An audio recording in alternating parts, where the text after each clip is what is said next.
ভালো একটা গেম হইছে। সাবেক Barca player Ousmane Dembele hat trick করছে।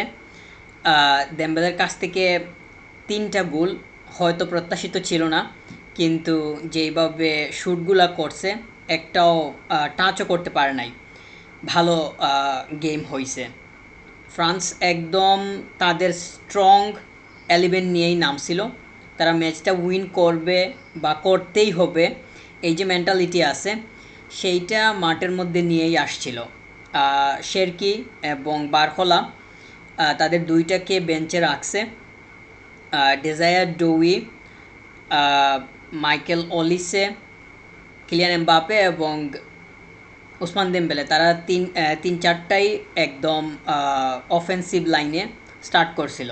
অপরদিকে আমরা দেখছি যে নরওয়ে মার্টিন অডেগার্ডকে দেয় নাই বা স্টার্ট করে নাই, একই সাথে আর্লিং হল্যান্ড।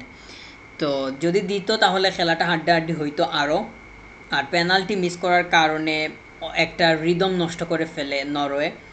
ভালো একটা গেম হইছে। ওয়ার্ল্ড কাপের গ্রুপ স্টেজে এত ভালো ভালো ম্যাচ হইতেছে এটা অনেকটাই প্রত্যাশিত ছিল না, সত্যি কথা বলতে। কিন্তু ম্যাচগুলা যেভাবে আগাইতেছে বা যেভাবে হইতেছে কমপ্লিটলি ডিফারেন্ট। আমরা আগে যেরকম চিন্তা করছিলাম আর এই মুহূর্তে যেটা দেখা যাইতেছে সেটা মানে কোনো মিল নাই, অমিল। তাছাড়া যদি নকআউট স্টেজের কথা বলি, ইতিমধ্যে নরওয়ে কনফার্ম করে ফেলছে রাউন্ড অফ 32, একই সাথে ফ্রান্স। তো নরওয়ে তারা তাদের এনার্জি সেভ করতেছে, এটা দেখে বুঝাই গেছে বা যাইতেছে যে হাল্যান্ডকে তাদের পরের ম্যাচে লাগবে, মার্টিন অডেগার্ডকেও লাগবে। অন্যান্য যে ইম্পর্টেন্ট প্লেয়ারগুলো আছে তারা প্রায় 5 থেকে 6টা প্লেয়ারকে বেঞ্চ করছে, যেগুলা মোটামুটি স্টার্টিংয়ের। আর যেই প্লেয়ারগুলোকে পাঠাইছে এরাও যে খারাপ করছে এমনটা না, তাদের মধ্যে বন্ডিংটা খুবই ভালো। ফুটবলটা অনেক দূরে চলে গেছে, অনেক উপরে চলে গেছে। এই যে নরওয়ে যেভাবে খেলছে, টিম খেলা হয়েছে বা টিম ওয়ার্কটা মাঠের মধ্যে ফুটে উঠছে। আর ফ্রান্সের কথা তো নাই বলি, তাদের সামনে এখন যদি মেসি সহ বিশ্ব একাদশ নিয়ে আসা হয় তাও তারা টক্কর দিতে পারবে। ফ্রান্সের যে টিমটা আছে, আমি বলতেছি যে ফ্রান্সের যে টিমটা আছে, ফ্রান্সকে বাদ দিয়ে পুরো বিশ্বে বা কিংবা আরও যে 47টা দল আছে, 47, এখান থেকে যদি টিম বাছাই করে নিয়ে আসা হয় 11 জন, তাহলে এই ফ্রান্স কিন্তু টক্কর দিতে পারবে ওদের সাথে। এই রকম একটা টিম তাদের, একদম ব্যাক লাইন থেকে শুরু করে এই যে গোলকিপার পেনাল্টি সেভ করছে, তাছাড়া কিছু সেভ আছে যেগুলা খুবই ভালো মানের। তো ব্যাকলাইন থেকে শুরু করে অফেন্সিভ পর্যন্ত সব জায়গাতে ব্যালেন্স একদম।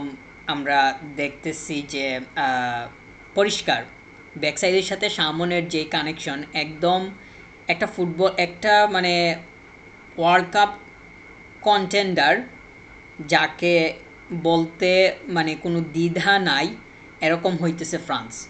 নরওয়ের এগেনস্টে তারা যেভাবে খেলছে পুরো এনার্জি দিয়ে খেলছে। তারা চাইলে একটু স্লোলি খেলতে পারতো, তাদের কয়েকটা প্লেয়ারকে তারা বেঞ্চে রাখতে পারতো, কিন্তু সেটা না করে একদম উইন করতে হবে। তারা তাদের একদম ফার্স্ট ম্যাচ থেকে শুরু করে তারা এই যে গ্রুপের 3টা ম্যাচ আছে, 3টাতেই তারা স্ট্রংলি খেলছে।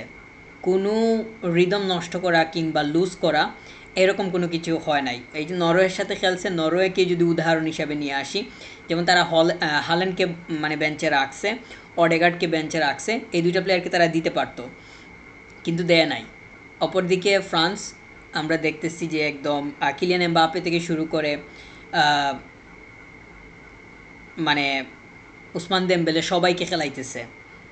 তো পরে সাব করে উঠিয়ে নেওয়া হয় শেষের দিকে। ডেজায়া ডোয়ে একটা গোল করছে হেডে, আর ফার্স্ট হাফেই হ্যাট্রিক করে বসে উসমান দেমবেলে। তো উসমান দেমবেলেকে শেপ দেওয়ার পেছনে সে ব্যালন্ডোর উইনার। আমরা জানি যে বার্সা ছাড়ার পর বা বার্সা থেকে চলে যাওয়ার পর সে পিএসজিতে যোগ দেয় বা পিএসজিতে চলে যায়।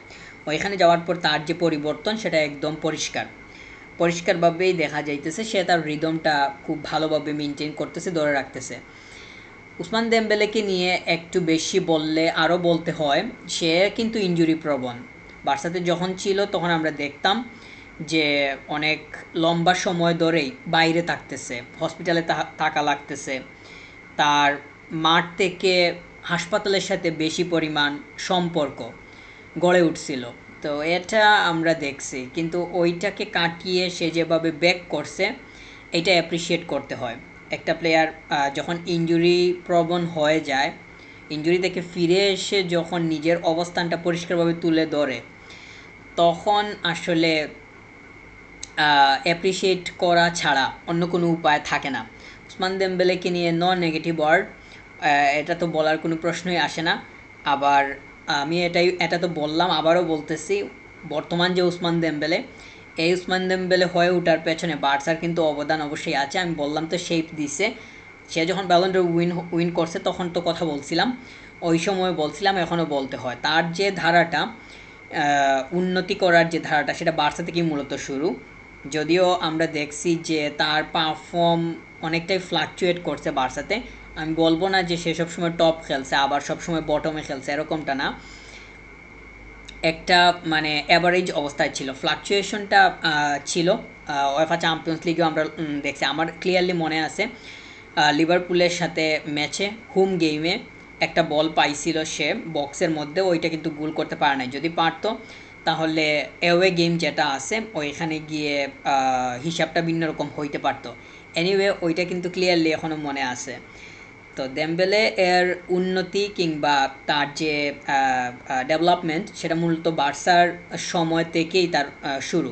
বার্সা ছাড়ার পর যখন পিএসজিতে গেছে তখন দেখা গেছে যে সে নিজেকে আরও বিস্তৃতভাবে মেলে ধরতে পারতেছে, তাকে আরও ফ্রুটফুল মনে হয়েছে, এটা বলতে হয়। এটা না বলে থাকতে পারতেছি না। বার্সাতে থাকা অবস্থায় মনে হয়েছিল যে সে কোনো একটা জায়গাতে কম ফিল করতেছে। কম ফিল মানে সে মানে ম্যাচ করতে পারতেছে না, অথবা সে যে খুব ভালোভাবে স্ট্যান্ড করতেছে সেটা ওইভাবে আমরা বুঝতে পারি নাই। তাছাড়া তার ইনজুরির যে ইয়াটা সেটা তার সাথেই ছিল।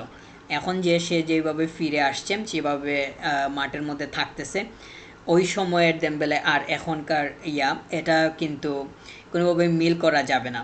ওই সময় থেকেই তার ডেভেলপমেন্ট শুরু, বর্তমান সময়ে সে একদম পরিপূর্ণ অবস্থায় আছে। তো দেমবেলে ইতিমধ্যে ব্যালন ড'র উইন করছে, এটা তার ডিজার্ভিং ছিল। আর এখন যেভাবে পারফর্ম দিচ্ছে, এটা ফ্রান্সের জন্য অনেক বড় পাওয়া, অনেক বেশি। এই জন্যই বলতেছি বিশ্ব একাদশ যদি নিয়ে আসা হয়, ওই বিশ্ব একাদশকে এই ফ্রান্সের টিম টক্কর দিতে পারবে এই মুহূর্তে। যদিও ওই ধরনের খেলা আমরা কখনোই দেখব না, নির্দিষ্ট দলকেই আসতে হবে কিংবা নির্দিষ্ট দেশকেই আসতে হবে। তো ফ্রান্সের সামনে যে গতিপথ আছে তাদেরকে অনেক বাধা বিপত্তি পেরিয়েই আগাতে হবে। আর নরওয়ে তারা এনার্জি সেভ করতেছে একটু ট্রিকি, তাদের হিসাব অনুযায়ী তারা ট্রিকি ওয়েতে আগাতে চাইতেছে বা কৌশলী হচ্ছে। এটা তাদেরকে কতটুকু কাজে দেয় সেটা আমরা দেখব। ওভারঅল আমি বলবো যে গেমটা খুবই ভালো হয়েছে। গ্রুপ পর্বে এমন ম্যাচ দেখা যাবে এটা আসলে এতটাই প্রত্যাশিত ছিল না, কিন্তু আমার কাছে মনে হচ্ছে এই 90 মিনিটস খেলা দেখাটা কোনোভাবেই টাইম ওয়েস্ট করার মতো হয়নি, যেহেতু আমি এনজয় করছি এবং প্রতিটা মুহূর্ত আমার চোখের সামনেই ভাসতেছে। আর নরওয়ে টিম হিসাবে ভালো করছে, ফ্রান্সের সাথে টক্কর দিয়ে উঠতে পারবে এটা তো আসলে আগেও ওই রকম ধারণা ছিল না, আর রেজাল্ট তো সেটাই বলতেছে। তো ওভারঅল ম্যাচটা খুবই ভালো হয়েছে। আমি অবশ্যই ফুটবল ফ্যান হিসাবে এই ধরনের ম্যাচকে অ্যাপ্রিসিয়েট না করা ছাড়া অন্য কোনো উপায় নেই। তো দুইটা টিমকেই ধন্যবাদ। Thank you very much. Subscribe.